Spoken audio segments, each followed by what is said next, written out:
I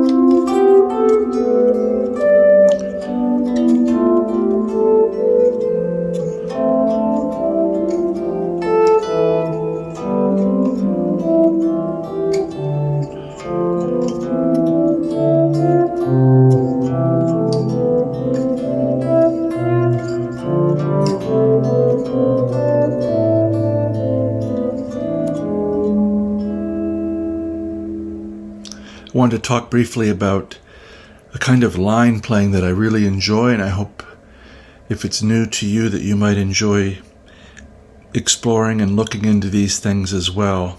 This is something I just started playing this morning. I switched guitars, and sometimes that can bring a shift in what ends up coming out, as some of you might know.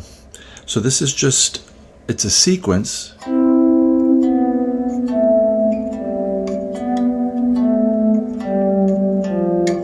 The bass is moving down diatonically. We're in the key of no sharps and no flats. And we're going to keep our bass line moving this way. D, C, B, D, C, B, A. So what could we say? It's 4 steps. So beginning somewhere, dropping a step, dropping a step, dropping a step.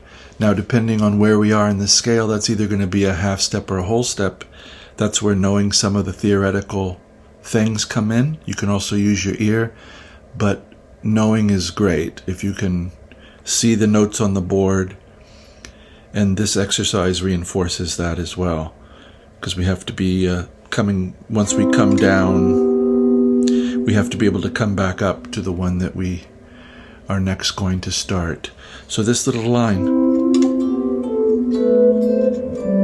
little contrary motion line, so it begins at a third. At this point I'm at 15 and 14 of the 5th and 4th strings. It's a C and an E, and we're going to walk up stepwise, ascend through the scale. So E, F. Now we have B and G, 14, 12, on the 5th and 3rd strings. And we walk up to A on the 14th fret. So every bass note is getting 2 melodic pitches to go with it. C and E, F, G and B, A, now A and B.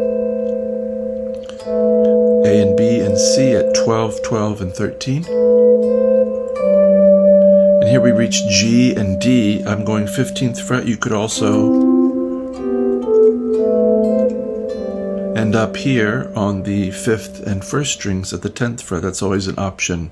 So there's either this feeling of staying in position or letting this take you out.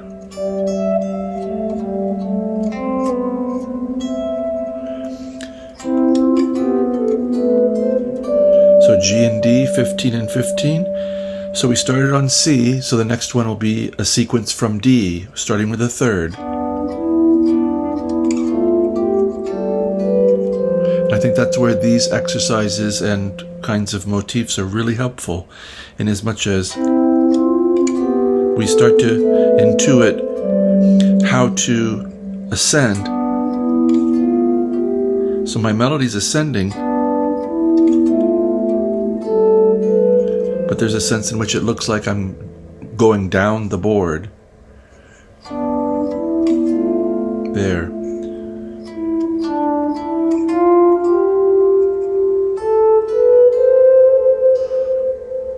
Thirds. So the formula is the same. It's B and D, thirds, walking up to E. So 14 and 12, 14 and 14 on adjacent strings 5 and 4. Then we split A and F, 12 and 10. And we need 12 G to continue our line. Then we get this crossing where G and A are happening. 10th fret, 5th and 2nd strings.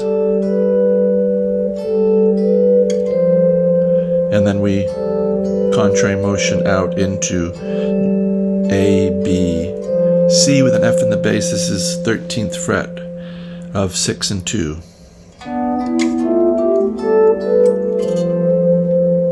So now we need A.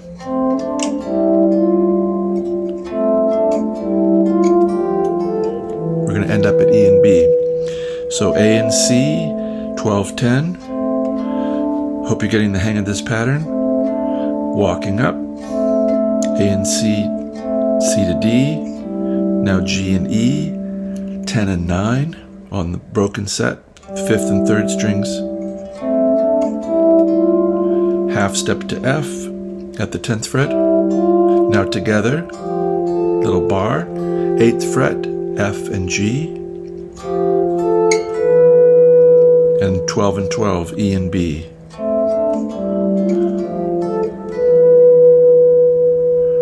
Now G. I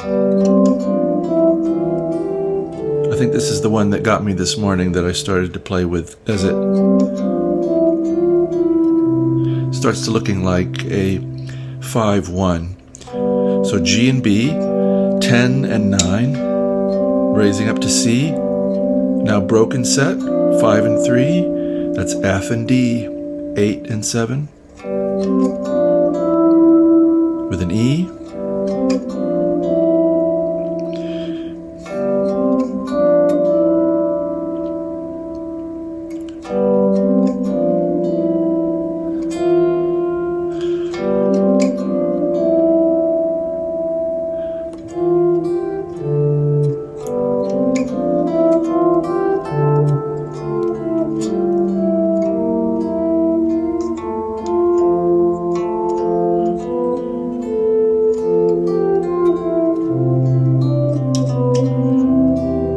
That was the sound.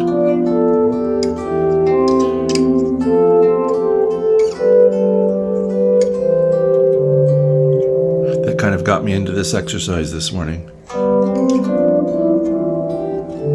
So now we need F. So from F and A, 8 and 7, going up to B. So 8 and 7 going to 9. Now we have E and C at 7 and 5, walking up to D. Now together, our little bar, D and E, 5 and 5, going up to F, coming down to C. Now we need E. This is the only one you hear that dominant chord sound. Sounds like G. G7.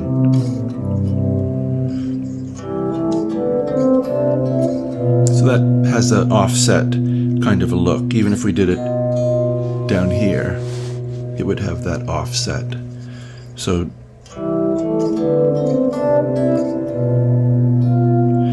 E and G, 7 and 5, walking up, split. D and B, melodic pitch, together, 3 and 3, up to 5, this is C and D, up to E, B and F is where we leave off, then D minor,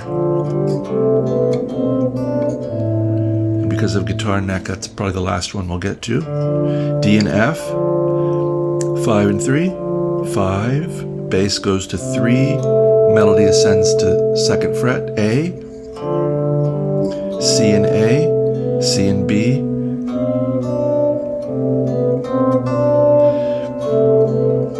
So now B and C. That's why I talk about things crossing. Here we have C and B going to B and C. We did a little bit of this in voice exchange if you've seen that earlier lesson. We're going to end up at A. D, F, C and A, B and C, that's 2 and 5, 3 and 5 and 5, A and E. But if you run these things and you get used to the feeling of the shapes, they're real handy. Right now we're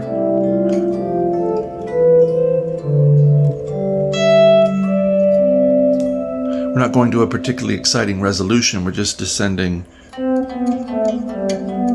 down the bass.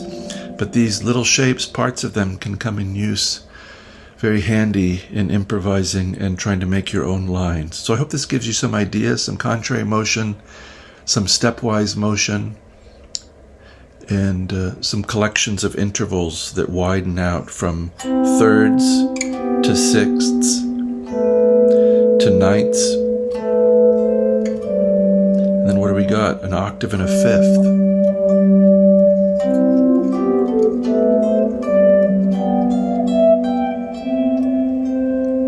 Hope this has been enjoyable. Please like and leave a comment and share with your friends if you care to. I appreciate your attention and wish you a very good day.